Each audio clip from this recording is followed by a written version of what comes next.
Nous prenons 1 Chroniques chapitre 13. Il s'agit ici de l'arche qui était dans le lieu très saint du tabernacle. Je pense que vous connaissez le tabernacle du désert, et cette arche était un coffret en bois d'acacia de 1,15 m environ, les dimensions nous se donnaient en coudées, 1,15 m environ de longueur et 0,70 m de côté, c'est-à-dire de largeur et de hauteur. La section était carrée, et dans cette arche, ce coffret, le mot arche signifie, n'est-ce pas, ce n'est pas le même mot que celui qui désigne le bateau de Noé, n'est-ce pas? Il y a 2 mots qui sont traduits ici par le même mot français, arche. Ce coffret n'était donc pas très grand, 1,15 m, n'est-ce pas, 0,70 m, c'est pas considérable, et dedans se trouvaient les tables du témoignage, qu'on appelait les tables du témoignage, et les tables de pierre que Moïse avait descendues la 2e fois, puisque la première fois il les avait brisées, la 2e fois les tables de pierre écrites du doigt de Dieu, et sur lesquelles se trouvaient les 10 commandements. Donc ces tables n'étaient pas très grandes, voyez-vous. Elles avaient, si l'arche avait 0,70 m de largeur, n'est-ce pas, elles avaient un peu moins de 0,70 m de largeur, et elles ne pouvaient pas avoir 1,15 m, tout à fait 1,15 m de longueur. Vous voyez, elles n'étaient pas elles-mêmes très grandes, ces tables, qui étaient au nombre de 2. Ce coffret était lui-même recouvert d'or. Recouvert d'or, il y avait aux 4 coins des anneaux d'or pour le porter au moyen de barres. Et puis, sur ce coffret, il y avait ce qui est appelé le propitiatoire, qui est un ensemble en or massif qui servait de couvercle en même temps. C'était donc, si vous voulez, n'est-ce pas, une plaque d'or pur, d'or massif, de la dimension de l'arche, et aux 2 extrémités, il y avait des chérubins, un chérubin à chaque extrémité, qui étendaient leurs ailes, n'est-ce pas, étendaient leurs ailes comme ça, ou comme ça, si vous voulez, sur le propitiatoire, si bien que ces chérubins occupaient donc la moitié, mettons, 57 cm environ, leurs ailes se rejoignaient presque, et c'était entre les chérubins que l'Éternel siégeait. Siégeait, c'est la traduction littérale d'un mot que l'on trouve dans l'Écriture. C'est là qu'il mettait son nom, n'est-ce pas, sa personne, bien entendu. Nous ne savons pas comment, c'était immatériel, bien entendu, c'était une présence en esprit, mais l'Éternel était là, et c'est de là, d'entre les chérubins, du propitiatoire, que venait la voix que Moïse entendait quand il entrait dans le lieu très saint. Il entendait la voix de l'Éternel lui parlant du milieu des chérubins. Voilà ce que nous dit l'Écriture. Et cette arche, disons plutôt le tabernacle tout entier, qu'était-il devenu? Eh bien, le tabernacle avait été dressé par Josué à Silo, après la conquête, avait été dressé à Silo, au nord de Gilgal. Mais du temps du sacrificateur Élie,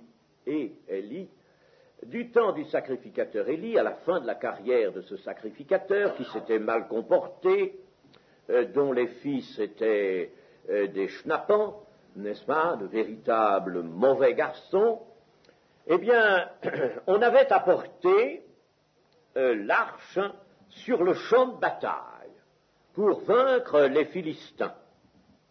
Et les Philistins l'avaient prise. L'Éternel n'était pas avec son peuple qui était infidèle, et les Philistins avaient pris l'arche.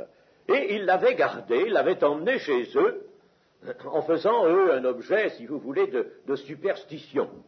Hein?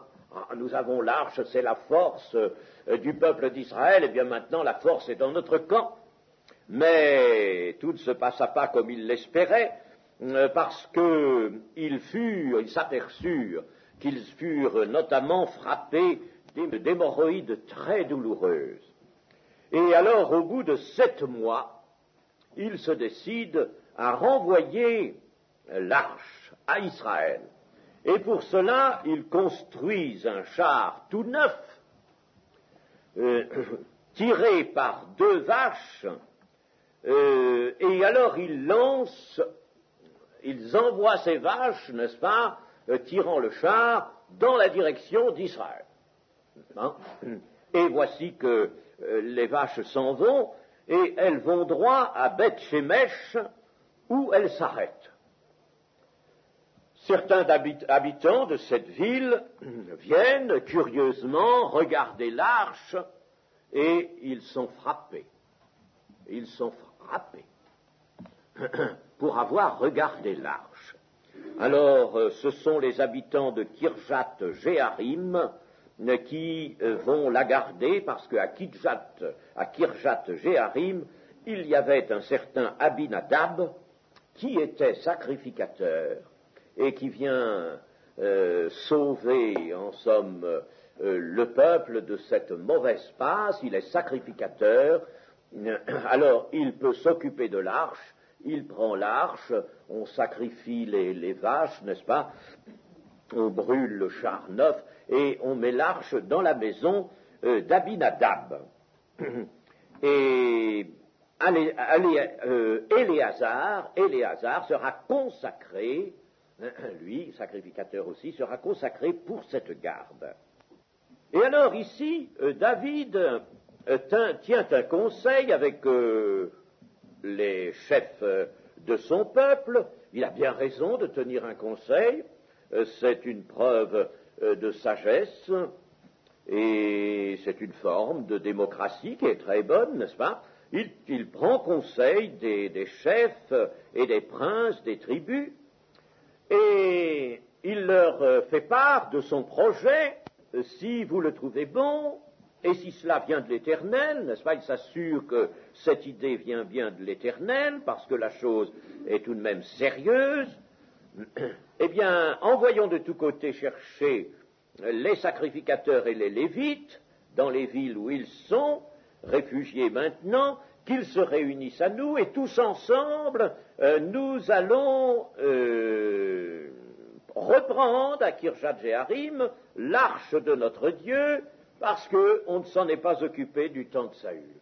Saül était, nous avons dit, l'homme selon la chair, il avait bien d'autres pensées, cela montre que véritablement sa pensée n'était pas pour Dieu.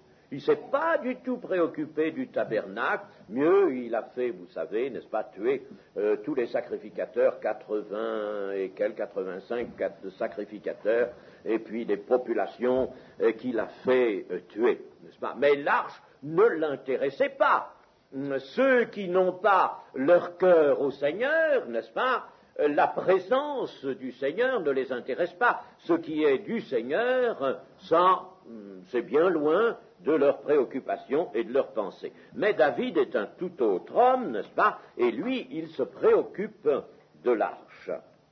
Le tabernacle lui-même n'avait plus grand-chose à faire, puisque Israël était installé dans un pays et que chaque tribu avait eu son territoire. On n'était plus en mouvement dans le désert. On n'avait donc plus besoin de ce tabernacle démontable. Mais l'arche elle-même, ça, alors là, c'était la présence de Dieu, n'est-ce pas? Et elle était précieuse. Ainsi, David fait œuvre ici de fidélité. Il est tout à fait capable d'accomplir les volontés de Dieu. Alors toute l'assemblée décide de faire ainsi. La chose parut convenable à tout le monde. C'est bien, jusque-là, n'est-ce pas? Dieu favorise ce projet, cette idée est bonne, n'est-ce pas? Et l'Éternel lui est favorable. Alors David assemble tout Israël pour faire venir de Kirjat-Jéarim l'arche de Dieu. Et le jour du transfert arrive, alors David se rend lui-même à Kirjat-Jéarim, qui était dans l'état de Juda, pour faire monter l'arche de Dieu devant laquelle est invoqué le nom de l'Éternel qui réside entre les chérubins. Alors, ils mettent l'arche sur un char tout neuf, qui n'avait jamais servi, et ils l'emportèrent de la maison d'Abinadab vers la cité, ils se rendaient vers la cité de David à Jérusalem. Et alors, là, tout un cortège se forme devant l'arche, il y a David et toutes sortes de sacrificateurs, les chefs, les princes aussi, certainement, tout le monde danse, n'est-ce pas? David donne le ton, il danse, n'est-ce pas? Et vous savez, quand il dansait pour de bon, n'est-ce pas? Il sautait vraiment d'un pied sur l'autre, n'est-ce pas? Et j'ai vu à peu près, n'est-ce pas, une fois, parmi des Juifs, comment on pouvait danser autrefois, enfin, c'était une danse, pas une danse rythmée. C'était pas une danse rythmée, n'est-ce pas? Mais on sautait littéralement, n'est-ce pas? On sautait de joie, n'est-ce pas? En se tournant de côté et d'autre, n'est-ce pas? Et en faisant marcher les bras, hein? C'était une démonstration de joie, n'est-ce pas? Tout en chantant et tout en jouant des instruments. C'est très bien, la fête est magnifique, n'est-ce pas? David lui-même a le cœur tout en joie. Et voilà que Dieu n'est plus avec eux. Dieu était pourtant avec le projet, et Dieu n'est plus avec la fête. Il se passe quelque chose, n'est-ce pas? Dieu n'est plus avec la fête, plus du tout, n'est-ce pas? Et tout le monde se réjouit sans que l'Éternel y participe. Vous savez, il y a une leçon là, n'oublions pas de recueillir toutes les leçons au passage, elles nous sont nécessaires. Prenons bien garde, nous, quelquefois, dans l'Église ou dans nos grandes rencontres, de ne pas nous réjouir sans que l'Éternel soit là et sans que l'Éternel soit vraiment avec nous. C'est pas tout de dire nous te louons, Seigneur, pour ta présence au milieu de nous. Il faut que ce soit effectif. Méfions-nous, n'est-ce pas, de cela, qu'il n'y ait rien qui puisse achoper, qui puisse attrister l'esprit. C'est l'expression du Nouveau Testament. C'est-à-dire, en somme, n'est-ce pas, provoquer une sorte de retrait de l'esprit. L'Éternel nous laisse nous amuser, nous laisse dans notre joie, dans nos démonstrations peut-être de joie, dans nos chants, n'est-ce pas, mais il n'est plus avec nous s'il y a quelque interdit, s'il y a une raison, et c'est à nous de savoir éviter qu'il y ait un interdit, ou qu'il y ait une cause qui puisse attrister l'esprit. C'est à nous d'y veiller. C'est à nous d'y veiller, chers amis. C'est à nous d'y veiller. Je me suis trouvé dans certaines circonstances où j'ai dû arrêter les chants et la joie parce que je sentais la chair reprendre le dessus, chers amis. Je sentais la chair qui reprenait le dessus. Et dans bien des circonstances, il m'est arrivé, n'est-ce pas, dans certaines circonstances, d'arrêter et de dire, écoutez, arrêtons-nous, prions le Seigneur, humilions-nous, demandons-lui pardon, parce que c'est en train de dévier en ce moment. Ce n'est plus spirituel ce que nous faisons. Ce que nous faisons n'est plus spirituel, c'est la chair, c'est le contentement de l'homme, contentement de la chair. Il faut, chers amis, prendre garde quand nous sommes en réjouissance, que la chair ne revienne pas à la surface et qu'elle ne supplante pas l'esprit. Si nous faisons quelque chose pour que cela soit agréable à Dieu et que cela glorifie Dieu, il faut que ça reste spirituel. Eh bien là, Dieu n'est pas dans la joie. Dieu n'est pas du tout dans cette joie-là. Et en effet, lorsqu'ils furent arrivés à l'ère de Kidon, voici que l'un des deux qui conduisait le char celui qui était nommé Uza, n'est-ce pas, voit l'arche pencher. Il met sa main ici pour empêcher que l'arche ne tombe jusqu'à ce que le char retrouve un terrain plus horizontal et que tout se rétablisse. Eh bien, voilà quelque chose qui n'est pas du tout accepté de Dieu, et Uza est frappé de mort sur l'instant. Frappé de mort sur le moment. Hein? Alors c'est la consternation. Ah, la joie s'arrête vite. Les luttes, les tambourins, les harpes, les chants, les danses, fini. Consternation générale. Qu'est-ce qu'on voit, n'est-ce pas? C'est Uza par terre, mort. Bien entendu, le char s'arrête, n'est-ce pas? On voit Uza mort, frappé par l'Éternel, et l'on se rend bien compte que c'est au moment où il a touché l'arche qu'il a été frappé de mort, et l'on se rappelle à ce moment-là qu'en effet, n'est-ce pas, personne ne pouvait toucher l'arche, et même il y avait déjà, n'est-ce pas, à ce moment-là, une colère de l'Éternel. C'est en somme ce geste d'Uza a mis le comble, n'est-ce pas, à ce qui irritait l'Éternel, n'est-ce pas, et sa colère a frappé. Et David, lui, est irrité, c'est-à-dire qu'il ne comprend pas, n'est-ce pas, et il est bouleversé. Il est bouleversé de ce que l'Éternel avait frappé Uza d'un tel châtiment, et ce lieu a été appelé jusqu'à ce jour Péretz Uza, c'est-à-dire la brèche.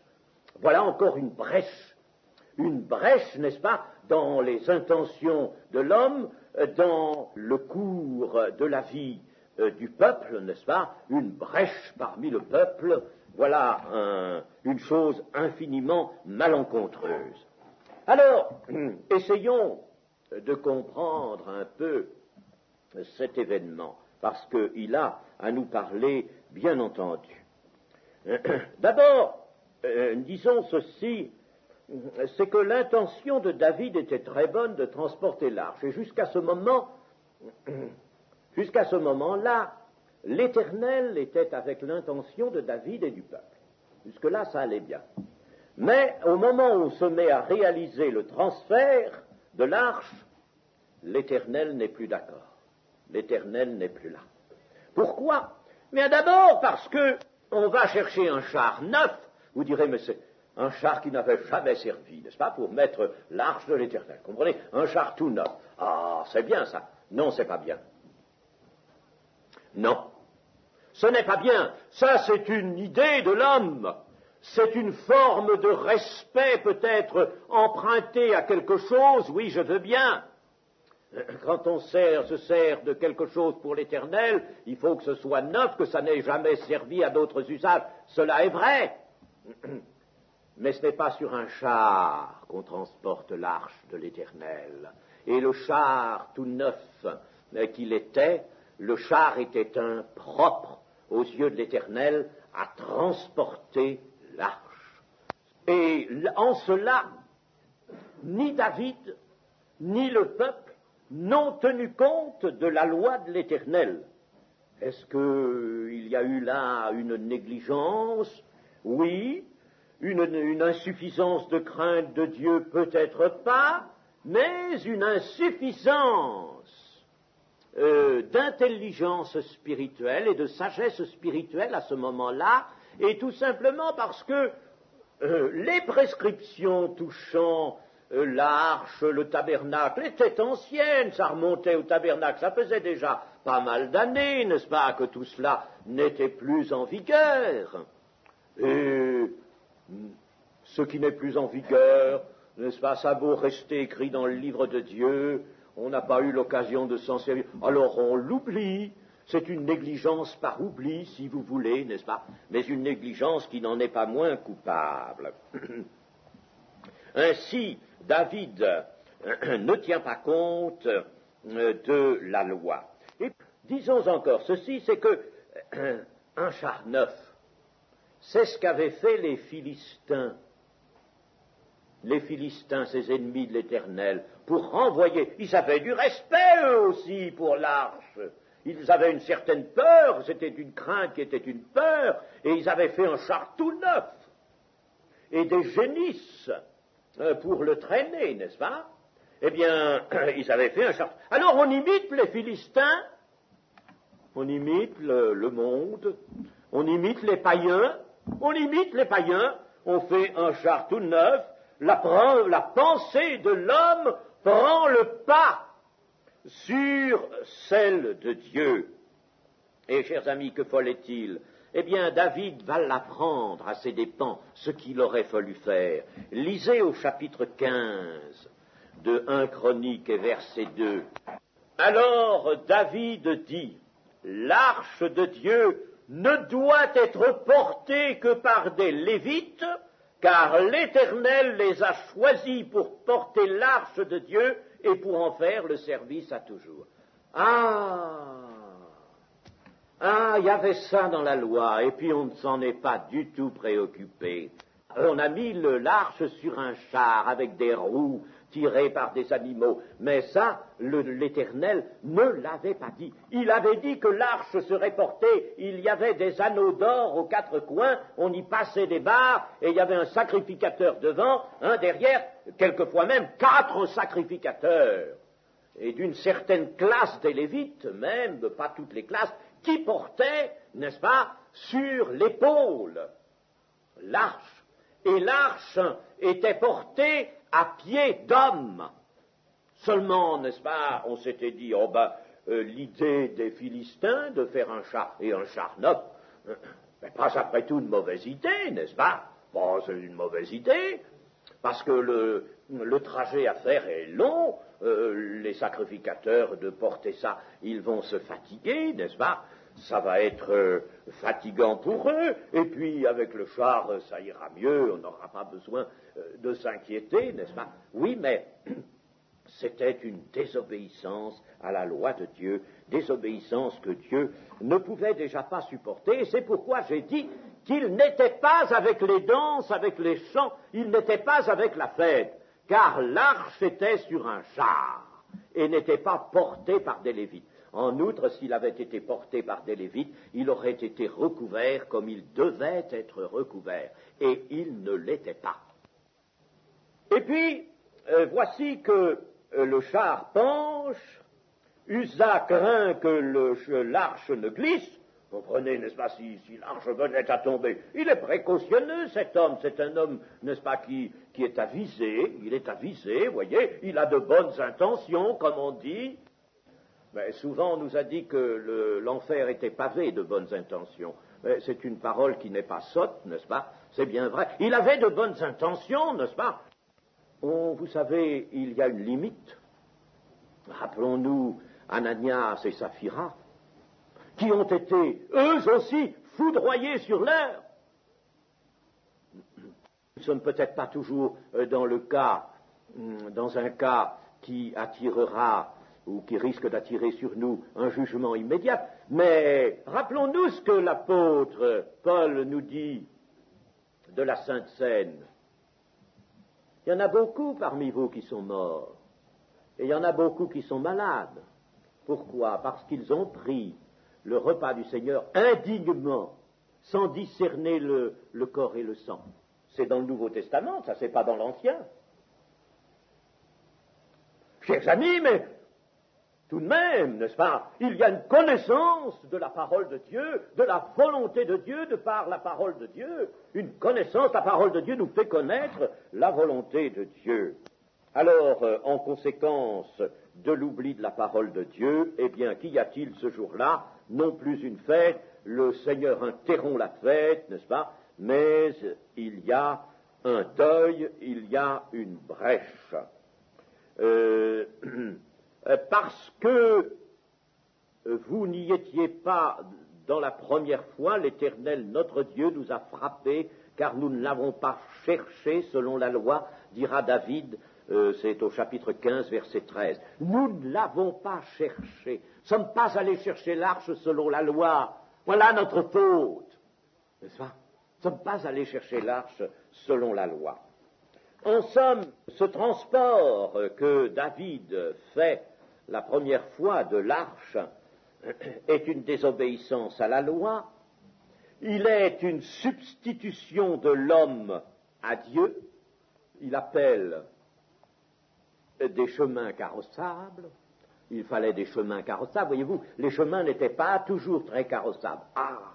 Ça présente des inconvénients, tandis que quand ce sont des sacrificateurs, des hommes qui portent l'arche, ils peuvent passer partout, même dans le fond du Jourdain, là où ne passerait pas une voiture. Ils peuvent passer partout, n'est-ce pas? Partout où ne passe pas la voiture. Les jambes des hommes, n'est-ce pas, sont beaucoup plus souples et plus aptes à absorber, à boire les obstacles que les roues d'un char.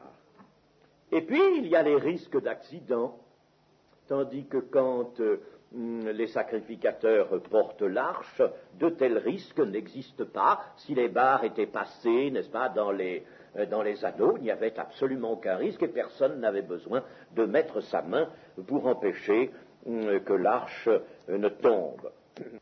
Eh bien, il y a là, n'est-ce pas, évidemment pour nous, une puissante leçon. David s'aperçoit, n'est-ce pas, que on n'a pas suivi la loi, on n'a tenu aucun compte de la loi, il est irrité de ce que la colère de Dieu ait été aussi brusque, n'est-ce pas, aussi terrible, que Uza ait été frappé de mort. Alors il a peur lui-même, et il a peur, tellement peur, qu'il ne veut plus prendre l'arche dans la cité. Alors on l'amène dans une maison, la maison d'Obed-Édom de Gath, n'est-ce pas, et cette maison et tout ce qui lui appartenait, n'est-ce pas, à Obed-Édom, tout est béni. Voilà la bénédiction de Dieu qui vient sur la maison qui a donné accueil à l'arche. Vous pensez bien que 3 mois plus tard, quand David verra ça, qu'il y a la bénédiction, il va alors aller rechercher l'arche une seconde fois, mais cette fois-ci, il se le tiendra pour dit, n'est-ce pas, et il saura ce qu'il doit faire. Eh bien, la leçon que nous avons à tirer de cela peut être la suivante, et je ne la dirai pas, cette leçon, avec des ménagements. Parce qu'il y a longtemps que je pense qu'à notre époque, nous sommes en train de refaire exactement les errements, reproduire les errements de David là. Nous sommes en train de porter l'arche de l'Éternel, ou si vous voulez, pour m'exprimer avec le prophète Ésaïe, de porter les vases de l'Éternel, de les porter sur un char neuf. Le Christ n'a-t-il pas fait de ses rachetés et de ses serviteurs des sacrificateurs pour Dieu son Père? C'est bien ce qui est dit pour le Nouveau Testament, un saint sacerdoce, un royaume de sacrificateurs, des rachetés, des serviteurs, des sacrificateurs pour Dieu, son Père, et tous ceux qui entrent dans la nouvelle alliance sont des sacrificateurs pour Dieu. Or, cette attribution d'autorité et de mission est incompatible avec certaines choses. Elle est incompatible avec certaines choses. Elle est incompatible notamment avec les moyens du monde, ou disons certains des moyens du monde. On s'imagine aujourd'hui, n'est-ce pas, que l'on peut aller explorer toutes les possibilités techniques, technologiques ou autres du monde, et musicales, et s'approprier tout cela pour transporter l'arche de l'Éternel, c'est-à-dire transporter l'Évangile. Et dans le transport de l'Évangile, si nous le faisons correctement, il y a le transport des vases de l'Éternel, des biens de l'Éternel. Les vases, c'était les biens de l'Éternel. Le transport des biens de l'Éternel. Il y a le transport du Saint-Esprit. Quand nous amenons l'Évangile comme il faut l'amener, nous amenons quoi? Le témoignage de Jésus. Et le témoignage de Jésus, nous amenons le Seigneur Jésus. Nous amenons le Seigneur Jésus. nous l'amenons lui. Et on ne l'amène pas avec les moyens du monde. Dieu ne veut pas de ces choses, il veut des sacrificateurs. Et ça, nous l'avons complètement oublié, nous, aujourd'hui, il veut des sacrificateurs. Ce n'est pas un vain mot, cela, n'est-ce pas, que Dieu veut des sacrificateurs pour Dieu son Père. La puissance de séduction du monde est telle qu'elle nous fait oublier la parole de Dieu dans sa réalité. Elle nous fait oublier la réalité de la parole de Dieu. La parole de Dieu, nous en prenons certaines choses, oui, nous prenons quelque chose de la parole de Dieu, nous prenons un mobile, nous prenons des intentions qui peuvent être bonnes, aller vers les drogués, aller vers les uns, vers les autres, sauver les âmes, oui, nous prenons des intentions qui sont bonnes, mais nous oublions tout simplement les voies de l'Éternel. Nous oublions les voies. Et la puissance de séduction est telle qu'elle estompe même, n'est-ce pas? Elle estompe à notre pensée les exigences de la parole de Dieu, n'est-ce pas? Qu'elle estompe, n'est-ce pas? Les réalités de la parole de Dieu. Alors, cette séduction nous amène à considérer que dans la culture moderne, dans les techniques, dans tout ce qui est systématisation, dans la publicité, on peut trouver toutes sortes de ressources pour apporter l'Évangile au monde. Et sur le char de David, on transportait l'arche de l'Éternel comme on aurait transporté une marchandise ou des matériaux quelconques, n'est-ce pas? Eh bien, aujourd'hui, on offre l'Évangile par voie publicitaire comme les multiples produits ou appareils du commerce. C'est à peu près la même chose. On fait de la publicité sur l'Évangile. Chers amis, ça, je suis formel et je n'en démordrai point parce qu'il y a longtemps que j'ai pensé à ça, il y a longtemps que mon cœur est attristé par ça, n'est-ce pas? On fait de l'Évangile une marchandise à proposer aux autres et le monde n'en veut pas de cette marchandise-là. Ce qui construit l'Église, c'est le témoignage des sacrificateurs eux-mêmes, qui vont par les chemins, qui vont par tous les pays de la terre, dans tous les pays de la terre, ils se répandent, soit qu'ils soient missionnaires, soit qu'ils soient autre chose, peu importe, ils sont des témoins, et ils apportent avec leur cœur, ils apportent la connaissance intérieure qu'ils ont du Seigneur Jésus, ils transportent les vases de l'Éternel, et c'est ainsi qu'ils attirent des âmes. Quand il y a eu ces derniers mouvements en Amérique qui sont devenus différentes choses, mais enfin, ces mouvements parmi les jeunes, n'est-ce pas, les jeunes hippies, même des masses de hippies qui ont été touchés par l'Évangile, comment ont-elles été touchées? D'homme à homme. Et n'ont pas été touchés par la publicité.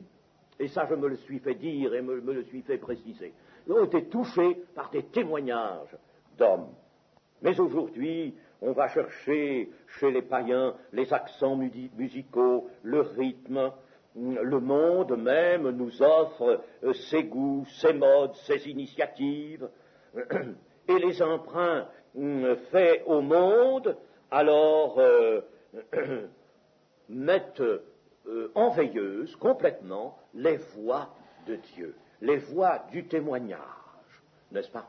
On nous a dit une chose pour ma part, qui m'horripile terriblement, quand on nous dit que les petits papiers qu'on glisse sous la porte des gens sont des prédicateurs de papier. Alors, chers amis, n'est-ce pas? Non, non, non, non, non. On ne peut pas accepter une chose comme celle-là. Elle est proprement scandaleuse, n'est-ce pas? Non, on ne remplace pas des hommes sauvés. Ce n'est pas par des anges que Dieu annonce l'Évangile, mais par des hommes qu'il a tirés de leur péché, de leur boue, de leur mauvaise manière de vivre, qu'il a sauvés, qu'il a sanctifiés, auxquels il a révélé révéler son Fils intérieurement, et c'est ce témoignage-là qui est percutant, c'est lui qu'il faut apporter, c'est cela, les vases de l'Éternel, qu'il faut transporter.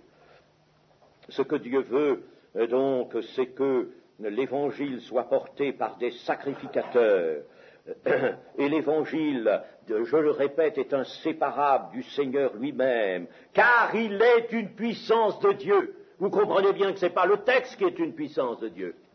Ce n'est pas le texte de l'Évangile qui est une puissance de Dieu. L'Évangile est une puissance de Dieu pour quiconque croit, c'est-à-dire quiconque s'ouvre à la foi. Il est une puissance de Dieu. Pourquoi est-il une puissance? Mais parce que l'Évangile est inséparable de Jésus-Christ. Retirez Jésus-Christ de l'Évangile, il n'y a plus rien. Il n'y a plus rien, rien. L'Évangile est inséparable.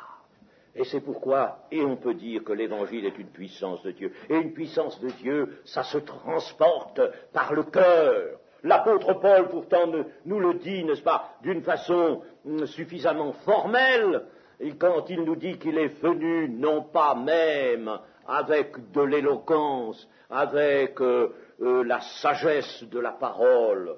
Il n'est pas venu faire une démonstration d'éloquence, de sagesse de parole, il n'est pas venu faire apporter une dialectique savante, bien étudiée. Non, il est venu avec la puissance du Saint-Esprit, pour que la foi de ses auditeurs soit fondée sur la puissance de Dieu. Voilà l'Évangile, voilà comment on porte l'Évangile. Il faut des hommes, ce sont uniquement des hommes qui ont reçu qualification de Dieu, n'est-ce pas, soit pour le témoignage, soit pour la prédication de l'Évangile, mais des hommes qui ont reçu de Dieu par le Saint-Esprit et qui vont apporter cette puissance percutante. C'est ainsi que l'Évangile pourra être transporté et non autrement. Et le Seigneur ne sera pas avec toutes nos initiatives qui empruntent au monde païen. Et à quel monde aujourd'hui, n'est-ce pas, qui emprunte ses moyens, n'est-ce pas, ses voies, ce dont le monde se sert pour son propre plaisir ou pour son propre trafic, pour son commerce. Nous emprunterions ces choses-là, ces choses qui sont infâmes. Nous emprunterions cela. Quand je vois des groupes de jeunesse abandonner tout travail et se livrer à une musique qui vous casse les oreilles, une musique qui n'est autre que la musique qu'on traîne de balle en balle, et cela avec simplement des paroles dites évangéliques, eh bien je dis que c'est un malheur. Je dis que c'est un malheur. C'est un malheur. Un malheur, chers amis. Ah, ça, nous sommes dans un temps, n'est-ce pas, où ces choses-là, hélas, vont peut-être se multiplier. Il y a déjà plusieurs groupes musicaux qui sont comme ça, des groupes américains, des groupes belges, français, n'est-ce pas? Eh bien, chers amis, soyez prévenus, ne soyez pas favorables à cela, ne recherchez pas cela. Quand je vois, par exemple, que dans une assemblée, on annonce des chanteurs, la salle est pleine, on annonce réunion de prière, où on annonce, n'est-ce pas, une étude biblique, il y a un quart de salle, tout au plus. Vous croyez que c'est pas affligeant, ça? Vous croyez que Dieu n'est pas affligé de ça, chers amis? Annoncer du cinéma, n'est-ce pas? Une projection de cinéma, ça, tout le monde vient. Tout le monde vient, tout le monde est libre, tout le monde est disponible. Hein? Des chanteurs, un quatuor ou un orchestre, n'est-ce pas? Alors tout le monde vient, on vient. Et quand il s'agit vraiment, n'est-ce pas, de se fortifier dans la parole de Dieu, quand il s'agit de venir vraiment un jour de plus louer son Dieu, on n'est pas disponible. Oh, chers amis, ce n'est pas étonnant que maintenant, comme me le disait encore ce frère-là cet après-midi, il me dit, mais on ne voit plus beaucoup maintenant de miracles, on ne voit plus beaucoup de guérisons dans les églises, on n'en voit plus beaucoup. Hein, on n'en voit plus beaucoup. Ben, il fait une constatation, on ne peut pas lui dire, moi, qu'il a tort, n'est-ce pas? Il fait une constatation. Et ce n'est pas normal. Ce n'est pas normal. Pourquoi? Parce que l'esprit est attristé. L'esprit est attristé. Nous devrions retirer d'une telle chose, voyez-vous, n'est-ce pas, une leçon. David lui-même, et pourtant, nous le disons, n'est-ce pas, David était un homme véritablement remarquable, comme homme susceptible d'être à l'écoute de la parole de Dieu, à l'écoute de la voix de Dieu, n'est-ce pas, pour vraiment saisir la pensée de Dieu, les volontés de Dieu, homme qui accomplira toutes mes volontés. Eh bien, malgré tout, lui aussi, là, il s'est trompé, il a oublié un peu la loi. Elle était ancienne, pas pendant bien des années du règne de Saül, on n'a plus rien fait. Eh bien, vous avez vu, n'est-ce pas, quelle a été la sanction de Dieu.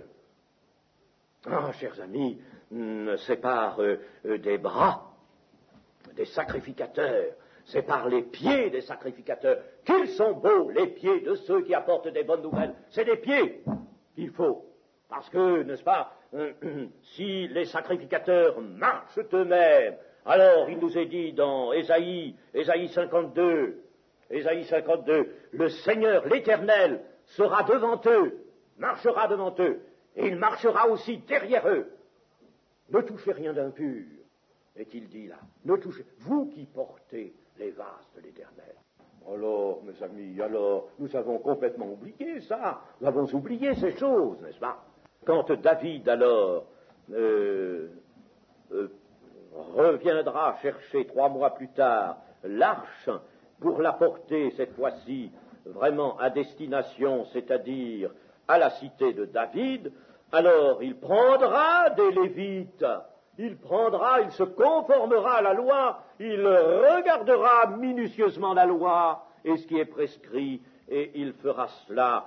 Et il nous est même dit que, bien sûr, le trajet était long, c'était fatigant pour des hommes de porter cela, n'est-ce pas? Eh bien, il nous est dit que, verset 26, chapitre 15, verset 26, ce fut avec l'assistance de Dieu que les Lévites portèrent l'arche de l'alliance de l'Éternel et l'on sacrifia 7 taureaux et 7 béliers. Ce fut avec l'assistance de Dieu, c'est-à-dire que les Lévites, ils n'ont pas senti la fatigue, ils ne se sont pas plaints, ils ont pu faire tout le trajet en portant cette précieuse charge sans être fatigués, parce que Dieu les assistait, ils étaient dans l'obéissance, Dieu les assistait. Faisons-nous ce que Dieu nous demande pour annoncer par nous-mêmes l'Évangile, et nous n'aurons pas besoin de craindre, de manquer de force, de manquer de ceci, de manquer de cela, ou d'être trop fatigués. Le Seigneur nous assistera si nous lui sommes fidèles.